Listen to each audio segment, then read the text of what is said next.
দুই গালে action action direct action action action direct action action action direct action action action direct action শিয়াদের বিরুদ্ধে direct action action action direct action action action direct action শিয়াদের বিরুদ্ধে direct action খারিজির বিরুদ্ধে direct action তাত্তির বিরুদ্ধে direct action action action direct action action action direct action শিয়াদের বিরুদ্ধে direct action খারিজির বিরুদ্ধে direct action নারায়ে তাকবীর আল্লাহু আকবার নারায়ে রিসালাত ইয়া রাসূলুল্লাহ নারায়ে গাউসিয়া ইয়া রাসূলুল্লাহ আহলে সুন্নাতুল জামাত জিন্দাবাদ জিন্দাবাদ বিশ্বের সুন্নি মুসলিম এক হও বিশ্বের সুন্নি মুসলিম এক হও শিয়াদের দুই গালে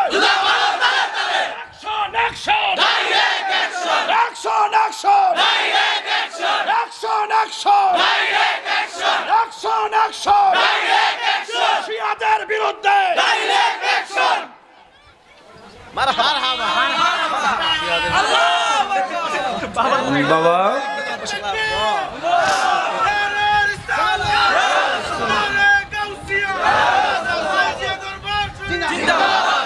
বাবাজিরা এখন পাগলা কান্দে ছেলেটা কান্দে আর কয় বাজান গত বছর আমার বাবা একজন খারিজি মার্কা মানুষ আমার বাবা একজন শিয়া মার্কা মানুষ আমাদের তবে ওখানে শিয়ার কথা আমার একটা কথা মনে হয়েছে তোমরা স্পষ্ট করো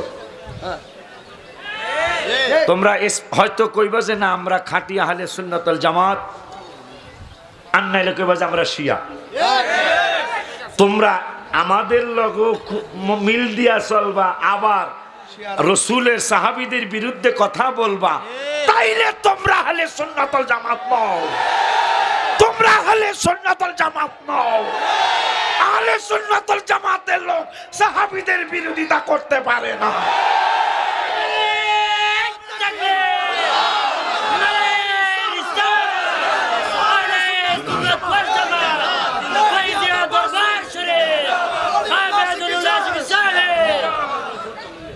আহলে বায়াত পাক পাঞ্জাতনকে ভালোবাসতেই হবে কোনো সন্দেহ নাই যেহেতু নবী বলেছেন আমার আহলে বায়াত এরা হলো নূহ নবীর কিস্তির মতো ভালোবাসতেই হবে সেটা শিয়াদের মতো নয় আহলে সুন্নাতুল জামাতের আকীদা মোতাবেক ভালোবাসতে হবে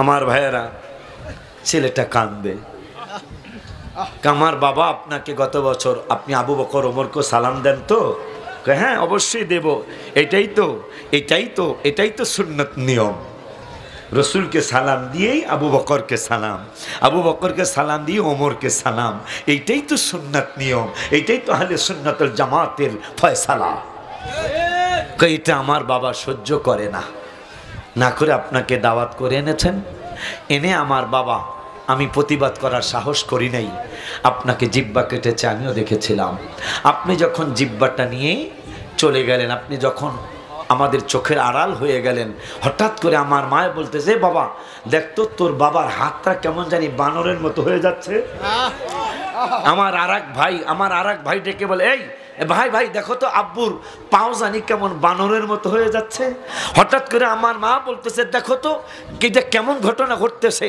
অটোমেটিক দেখো তো তোমার বাবার চেহারাটা বানরের মতো হয়ে যাচ্ছে কারণ কি কারণ তারা নিজেরাই বলল কারণ অন্য কিছু নয় একজন আশিক রাসূলের সাথে আচরণ করার কারণে আমার মন বলছে যেই বাচ্চারা যেই ছেলেরা গতকালকে ঘটনা ঘটিয়েছে ওদের আমার তো মনে হয় শরীফ বাবা মাফ করার কথা না কারণ কেমনে মাফ করবে যার জিহ্বাটা কেটে দিয়েছে আপনি কি মনে করতেছেন আমি সারা বিশ্বের সারা বাংলাদেশের গোয়েন্দা ভাইদেরকে অনুরোধ করব আপনারা আমার রাসূলের দিদারের আশায় এই চিহ্নিত সন্ত্রাসীদেরকে বের করে দৃষ্টান্তমূলক শাস্তির ব্যবস্থা করুন আমার মা হাসিনার কাছে আমাদের দাবি, মা আপনি নিজেও কিন্তু আহলে সুন্নাতুল জামাতের, আপনার বাবাও কিন্তু শিয়া ছিলেন না, আপনি নিজেও শিয়া নয়।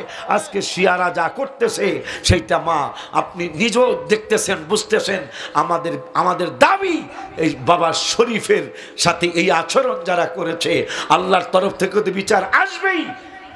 পক্ষান্তরে মা আপনি আমার দেশ, আমি আপনার দেশের ছেলে, আপনার কাছে আমার আবদার, এই বাবা শরীফপুর যারা হামলা করেছে, জিব্বা কেটে দিয়েছে, এত নগ্ন কাজ যারা করেছে, আম্মা আপনি যদি একটু ইশারা দেন এই দুষ্টদের সন্ত্রাসীদেরকে বের করা মনে হয় 24 ঘন্টার দরকার হবে না, আমার মনে হয় কয়েক ঘন্টার মধ্যে এদেরকে চিহ্নিত করা সম্ভব হবে।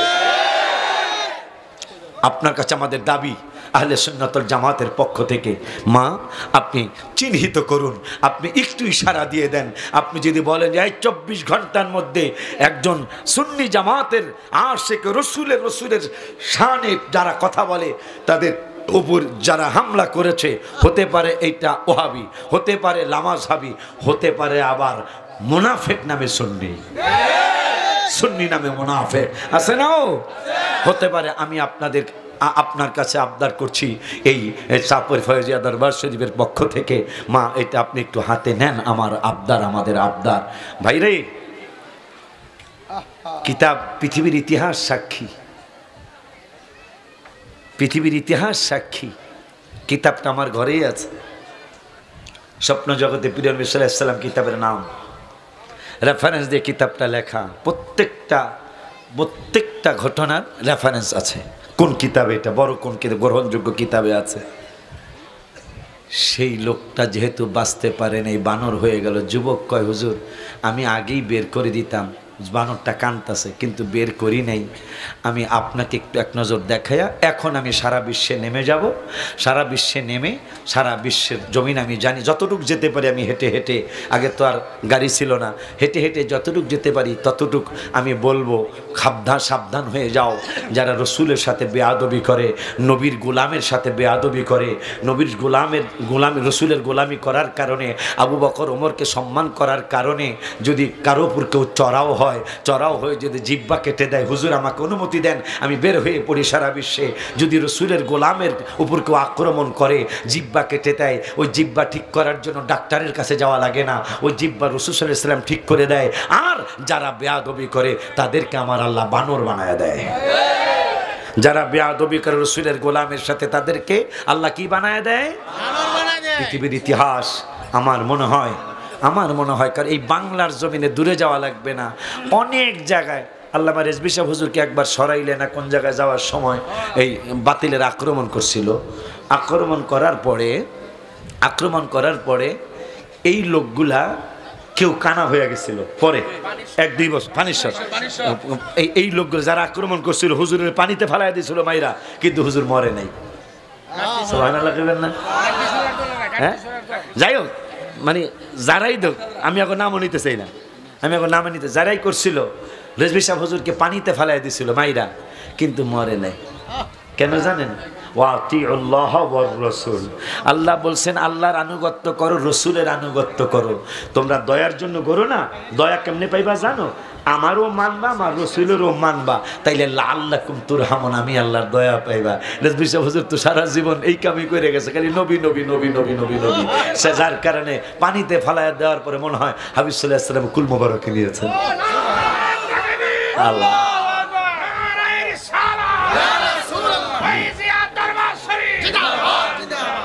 তো আমি যদি আপনারা পারেন, আমরা আজকে শেষে দোয়া হবে করবা, আমার বাজানটাকে যেন আল্লাহ 2-4 দিনের মধ্যেই যেন কথা বলার ব্যবস্থা আল্লাহ রাব্বুল আলামিন নবীজির ঘাম মোবারকের সদকা যেন করে দেয়। আর আমি মাইকে বলছি, শরীফ বাবা শোনেন, খবরদার আপনি যতদিন জিহ্বাটা জোড়া না লাগে ততদিন পর্যন্ত আপনি কিন্তু খবরদার ইশারায় কথা বলার চেষ্টা করবেন না, মুখে তো বলার চেষ্টা করবেনই না। আপনি ইশারায় কথা লিখে দিয়েন, আপনি কলমে লিখে দিয়েন আপনার ফ্যামিলিকে, তাইলে কি হলো, ইনশাল্লাহ আস্তে আস্তে আপনার জিহ্বাটা, কারণ নবীজির গোলামি করছেন তো, আবু বকর ওমরকে ভালোবাসছেন তো, এই জন্য আপনার জিহ্বা ইনশাল্লাহ ঠিক হবেই হবে।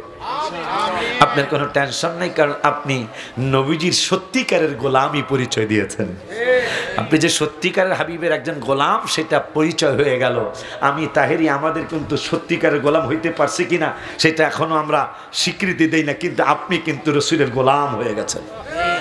কারণ রসুলকে ভালোবাসার কারণে, নবীজির সাহাবীদের পক্ষে কথা বলার কারণে আপনার জিহ্বার উপর মনে হয় আঘাত আসছে।